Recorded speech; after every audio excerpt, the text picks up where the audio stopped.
She was lost again as new waves of sensation swept over her. Bouquets of scent enveloped her, roses, cinnamon, musk. She tasted her own salty tears and the sweet taste of his lips. There was no space between their bodies, no way of knowing where one of them started and the other stopped.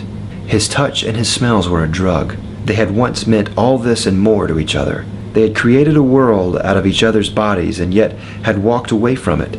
He had left this, let it go, let her go. Let go of this magic that was more alchemical than any fragrance any perfumer had ever concocted. This was the scent of secrets, and as long as you could smell it, you would live forever. The Book of Lost Fragrances.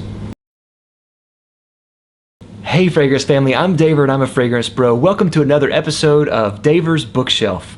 I have another book review for you this time, and today it is on The Book of Lost Fragrances by M.J. Rose. Now, a little disclaimer, I got this book for review from the publisher, and as a cool thing, I got a signed copy, so that's pretty awesome. So this is the first book from this author that I've read, and I've heard about this book series for a while. And M.J. Rose has several books in this series. I want to say about 6 or 7 or maybe more. And this is actually the 4th book in this series, which is the Reincarnationist series. When I first got this, I thought it was a standalone book. And if it wasn't a standalone book, I thought it was the first in a trilogy of books, but I was completely wrong about all of that.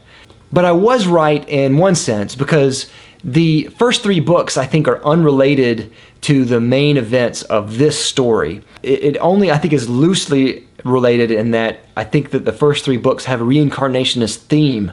So condensing things down, the story is about a lost fragrance, book of fragrances from Cleopatra.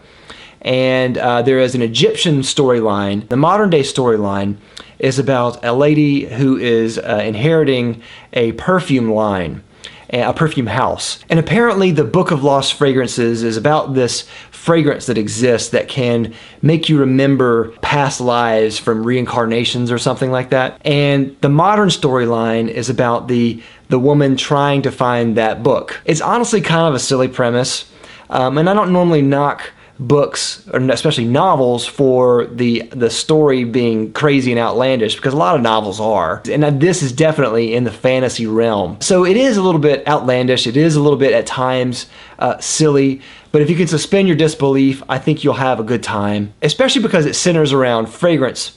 The author really gets a lot of things right. The author did a lot of research into perfumes, and you can tell that there's a passion there, and that really comes through in the writing, and I really appreciate that. One criticism that I would have about this book is that the subtitle of this book says a novel of suspense.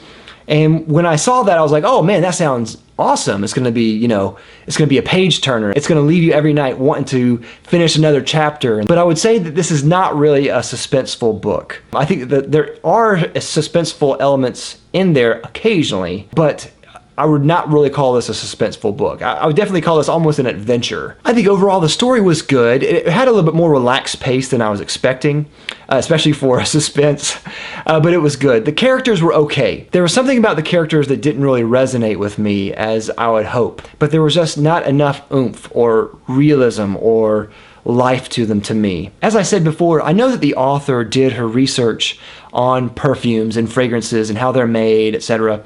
And I do actually really appreciate that. But I will say that I noticed that there were a couple of things wrong in that research. And when she was describing things in the book, occasionally I would pick up some things that I don't think were correct. For the person who's not really a perfume enthusiast, they're not going to notice. But for us, the perfumistas, the fragrance heads, we are going to notice. And some of those things I think really kind of drew me out of the story a little bit. I love the locales, and I love the fragrance-related themes of the book. And I really loved how magical she made fragrance seem, especially this fragrance in this book. I thought that was really fun. But I will say that overall it didn't quite hit the mark for me, and I was slightly let down, but I couldn't help but compare this book with Patrick Susskind's Perfume: A Story of a Murderer, and how that book was just impeccable. It was amazing. It got everything exactly right. The style and the writing of his book was really punchy and powerful. So I couldn't help but contrast and compare the two. And that's not fair to M.J. Rose, and it's not fair to this book.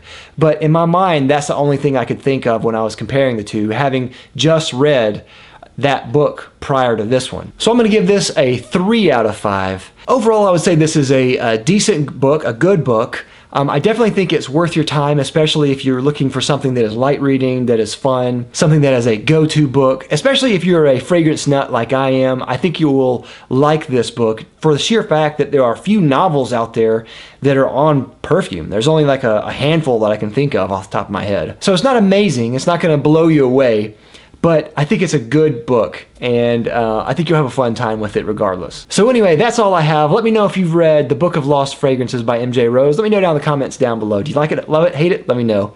And of course, if you haven't already, please like and subscribe down below. I'll love you for it. I'll see you next time for Daver's Bookshelf. I'll see you later. Bye.